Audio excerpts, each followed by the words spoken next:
ताजमहल के बाद में बात करते हैं शाहजहानाबाद। शाहजहानाबाद शाहजहां द्वारा बसाया गया।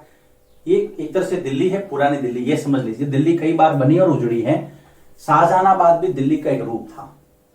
आगरा क्या कहते हैं, यमुना नदी के तट पर है ना, तो नया बसाया गया शाहजहानाबाद जो है, उसके अंदर शाही महल देखिए, शाहजहां द्वारा बसाए गए इस शहर में, बसाए गए इस शहर में शाही महल कि जो राजा का जो निवास था, शाही महल यमुना नदी, शाही महल नदी तट पर स्थित था। शाही महल मतलब राजा का महल नदी तट पर स्थित था।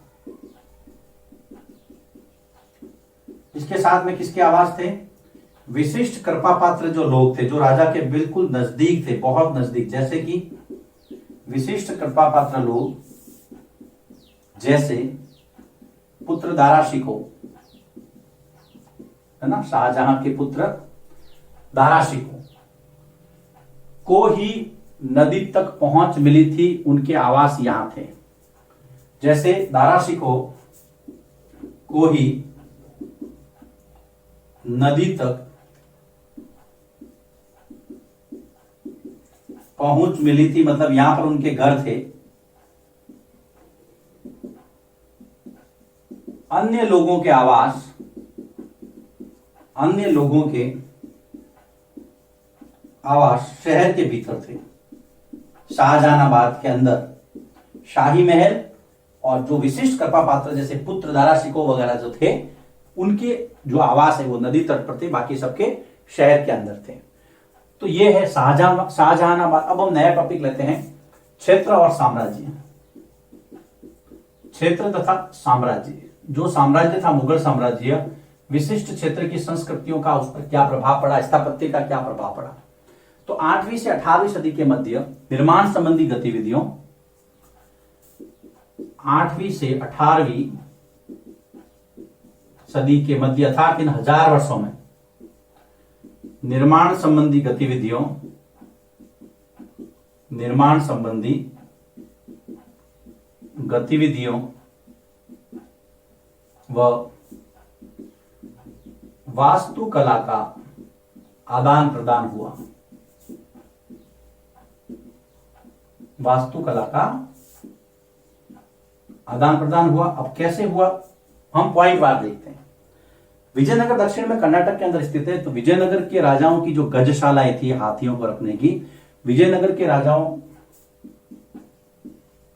विजयनगर के राजाओं की जो गजशालाएं थी, गजशालाओं, उनके ऊपर बीजापुर और गोलकुंडा जैसी विजयनगर के राजाओं की गजशालाओं पर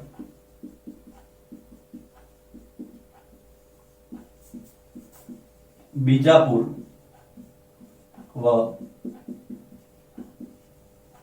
गोलकुंडा जैसी सल्तनत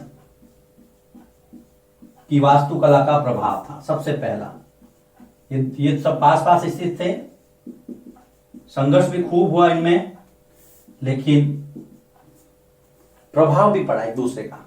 दूसरा, मथुरा के निकट जो वृंदावन के अंदर मंदिर बने, है ना, मथुरा के निकट वृंदावन में बने मंदिरों, मथुरा के निकट वृंदावन में बने मंदिरों पर, ये मथुरा के निकट थे, मथुरा के अंदर थे, मथुरा के अंदर थे। तो आप समझ सकते हैं कि जो मुगल साम्राज्य था वो बहुत नजदीक से था और उनके ऊपर प्रभाव भी था। तो मथुरा के निकट वृंदावन में जो मंदिर बने, उनकी वास्तुशैली फतेहपुर सीकरी के मुगल महलों से मिलती थी। मंदिरों की वास्तुशैली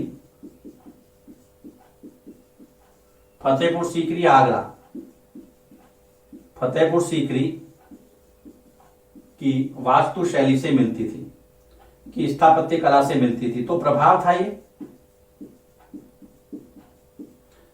देखो बेटा, इसको सीधे से ये समझना है। मान लीजिए आप कहीं, आप मान लीजिए कि दक्षिण भारत में गए, वहां पर आपको कोई आर्किटेक्ट अच्छा लगा, कोई स्थापत्य कला, कोई मंदिर आपको अच्छा लगा, कोई महल आपको अच्छा लगा, आपने उसी के जैसा आपने यहाँ पर निर्माण करवाने की इच्छा, तो स्थापत्य कला का प्रभाव तो पड़ेगा ना। तो ये हम ये समझ रहे हैं इन 1000 वर्षों के दौरान स्थापत्य कला का क्या क्या चेंज हुआ, क्या क्या आदान प्रदान हुआ। तो विजयनगर, गोलकुंडा और ये बीजापुर, उसके बाद में मथुरा, फतेहपुर सीकरी, उसके बाद में बंगाल की जो स्थानीय झोपड़ी नुमा छतों वाले जो सिस्टम था, जो हमने पहले पढ़ा है, बंगाल की स्थानीय झोपड़ी नुमा छतों को, तीसरा बंगाल की स्थानीय झोपड़ी नुमा छतों को, जो हमने देखा था ना, दो चाला और चौचाला, है ना, मुगलों ने बांग्ला गुंबद के नाम से अपने भवन निर्माण में अपनाया।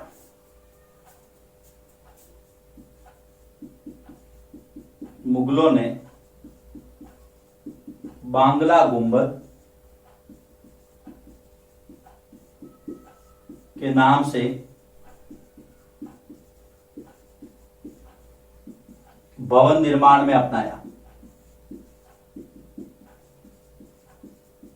आगे बांग्ला गुंबद हो गया, आगे चलते हैं। अकबर के समय में जो फतेहपुर सीकरी उसकी राजधानी थी, है ना, अकबर की राजधानी फतेहपुर सीकरी के अंदर अनेक जो इमारतें बनी, उस पर गुजरात और मालवा की वास्तुकला का प्रभाव था। इसके बाद में हम बात करते हैं अकबर की राजधानी फतेहपुर सीकरी की। चौथा बिंदु यहां लिखा हूं मैं, अकबर की राजधानी फतेहपुर सीकरी, अकबर की राजधानी फतेहपुर सीकरी की इमारतों पर गुजरात व मालवा की स्थापत्य कला का, मालवा मध्य प्रदेश, मालवा की स्थापत्य कला का प्रभाव देखने को मिलता है, का प्रभाव देखने को मिलता है। ये उस प्रश्न का उत्तर हो सकता है कि इन 1000 वर्षों के दौरान स्थापत्य कला का जो है वो आदान प्रदान कैसे हुआ, एक दूसरे को उन्होंने प्रभावित कैसे किया।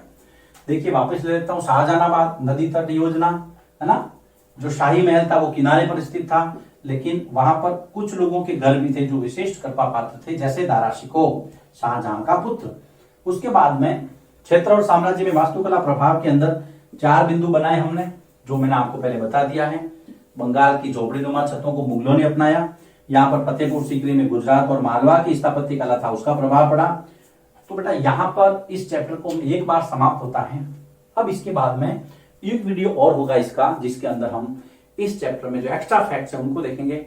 इसके बाद में यह अध्याय पूरा लिखिए इसको, इसके बाद में हम अगले वीडियो की तरफ मूव करते हैं।